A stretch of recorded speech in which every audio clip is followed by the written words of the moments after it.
ದೋಸ್ತ ನೀ ಯಾರಾಗೆ ನಮ್ಮ ಫೇವ್ರೇಟ್ ಆಕ್ಟ್ರೆಸ್ ಅಂತಿದ್ದೆ ಅವರೆಲ್ಲ ಮದುವೆ ಮಾಡ್ಕೊಂಡು ಮಕ್ಕಳು ಆಡಕ್ಕೆ ಸ್ಟಾರ್ಟ್ ಮಾಡಿದ್ರು. ಅಚ್ಚಾ ಇನ್ನು ಮೊನ್ನೆ ಇವ್ ಮಂಗ್ ಥರ ಆಡ್ಕೊಂಡಿದ್ದಂತ ಇವನು ಮರಾಠಿ ಬಿಗ್ ಬಾಸ್ ಹೋಗ್ಬಿಟ್ಟು ವಿನ್ ಆಗ್ಬಿಟ್ಟು ಅವನು ಕೂಡ ಮದುವೆ ಆದ. ಬಸ್ ಬಹುತ್ ಹೋ ಗಯಾ ಆಜ್ ತೋ ಇಸ್ ಬಾತ್ ಕಾ ಫೈಸಲಾ ಕಲ್ ಹಿ ಡಾಲ್ತೆ ಹೈ. ದೋಸ್ತ ಇನ್ಮೇಲೆ ನೀ ಕಾಯಕ್ಕೆ ಹೋಗ್ಬಾರ, ಆಗ್ಬಿಡು ಮದುವೆ. ಇನ್ನೆಷ್ಟು ಕಾಯ್ತಿ?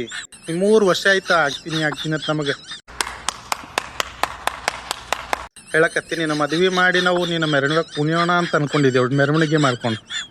ಇನ್ಮೇಲೆ ತಡಿಯಕ್ಕೆ ಹೋಗ್ಬೇಡ, ಆಗ್ಬಿಡು. ಇನ್ನೆಷ್ಟು ದಿನ ಕಾಯ್ತಿಯಪ್ಪ? ನಿಮ್ಮ ಅಪ್ಪ ಅಮ್ಮ ನಿನ್ನದು ಏನು ಅಂತ ಹುಟ್ಟಿಸ್ಬಿಟ್ರು. 2025 ಕೂಡ ಮುಗಿಯಕ್ಕೆ ಬಂತೀವಿ. ಇನ್ನೊಂದು 5 ತಿಂಗಳು ಮುಗಿದ್ರೆ 26 ಬಂತು. ಈ ನನ್ನ ಮಕ್ಕಳು ಒಂದೊಂದಲ್ಲಣ್ಣ, ಒಂದೊಂದು ಆಗ್ಬಿಡಲಿ. ಇನ್ನು ಕಾಯ್ಬೇಡ. ಮತ್ತು ಸ್ಟೇಟಸ್ದಾಗ ಮಾತ್ರ ಸಿಂಗಲ್ಸ್ ಅಂತ ಹಾಕೊಳಕ್ ಹೋಗ್ಬೇಡ, ಸರಿನಾ? ನೀನೀಗ ಅಂಕಲ್ ಆಗಿ